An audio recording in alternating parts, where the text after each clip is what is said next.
don't know how powerful your voice is. They don't want to hear another legislator. They don't want to hear somebody else that's advocating. Sometimes they just want to hear that personal story. The only way to stop asbestos-related cancers is to ban it. About 40,000 Americans die every year of asbestos-caused diseases.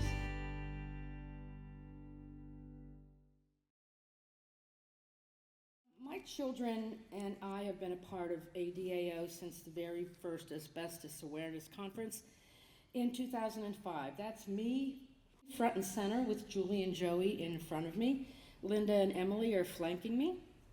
Top left is the late, great Alan Reinstein, whose diagnosis and subsequent death from mesothelioma is the driving force behind Linda and ADAO. On the far right there is Barry Castleman, Dr. Richard Lemon, and our late, great co-founder, Doug Larson. Also in attendance that day at our very first conference were people from Libby, Gayla Benefield and Les Scramstead, both of whom lost their lives to mesothelioma. How I got here. This is my husband, Joe. Great man, loving husband and father, and overall family man. He loved being a dad. So Joe was healthy at Christmas in 2022. His first symptom was pain in his side in January of 2003, and he died from mesothelioma 6 months later, having been exposed environmentally to asbestos in Ambler, Pennsylvania, which is about 20 miles from Philly. He was exposed as a pre-teen. Ambler used to be known as the asbestos capital of the world, and he grew up there. 20 years of turning anger into action. After Joe's death in 2003, and my kids again were 8 and 10 in 2003, after Joe's death, we united as a family and turned our grief and anger into action by educating anyone who would listen. Here are the ADAO Asbestos Conference attendees there in the middle, raising awareness on the mall in DC when we had a poster making event a few years ago here at the conference. I'm proud that my son Joe on the left and my daughter Julie on the right are active participants in educating the world about the dangers of asbestos. Again, they were 10 and 8 when their dad died. As I said, the Amento family faithfully takes opportunity to educate the public about asbestos. In 8th grade there on the left, Joe did his science project on the topic of asbestos, a carcinogen. Joe has also joined me in Alton, Illinois for the Miles for Meso, which is coming up again on Saturday, September 24th, sponsored by Simmons, Hanley, and Conroy. It's a great event worthy of your support.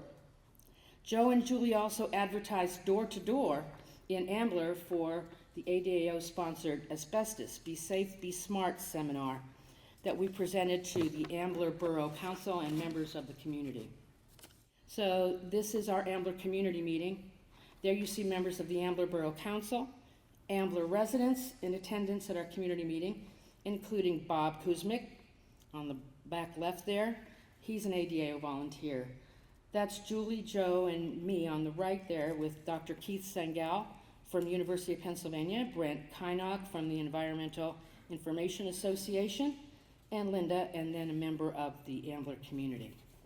I've also had the honor of being invited by Dr. Ted Emmett to present my story, Joe's story, to occupational medicine residents and others at the University of Pennsylvania. Over the years, I've gone on several in-person visits with members of Congress, such as Congressman Steve Cohen, who was a great friend of Warren Zevon. And then we also met with then Majority Leader Harry Reid. He held a face-to-face meeting with us. He was the very first champion of Asbestos Awareness Week. We also had the pleasure of meeting Aaron Brockovich, who was in town for Senator Boxer's press conference. On the far right is a presentation to congressional staffers. Several ADAO volunteers and mesothelioma warriors routinely tell their stories at such events over the years. I've been a conference speaker several times, and I was pleased to tell my story anytime I can. It's painful to relive the story, but if it helps others, I'm game. And we're pleased with our celebrity advocacy. Talented musician Jordan Zevon, who's the son of Warren Zevon, who lost his battle with mesothelioma September 2003 at age 56, 5 weeks after my husband passed. Barbara McQueen also has been an ADAO supporter. She is the widow of actor Steve McQueen, who some may recall sought out controversial laetrile treatments in Mexico before his death from mesothelioma in 1980 at the age of 50. So, let's prevent asbestos exposure, asbestos disease through education. So even though there's grief and pain associated with asbestos disease, we must move forward and seek out opportunities to educate, whether at formal or informal events. Our stories are precious and need to be heard. I'm calling on researchers, public health officials, medical doctors, and the like. Share your invaluable knowledge about asbestos and asbestos disease. Offer to speak at parent-teachers associations, city councils, legislators, your places of worship, school board meetings, and student assemblies. Education is the most powerful weapon which we can use to change the world. So it's up to us to deliver the message. Thank you very much.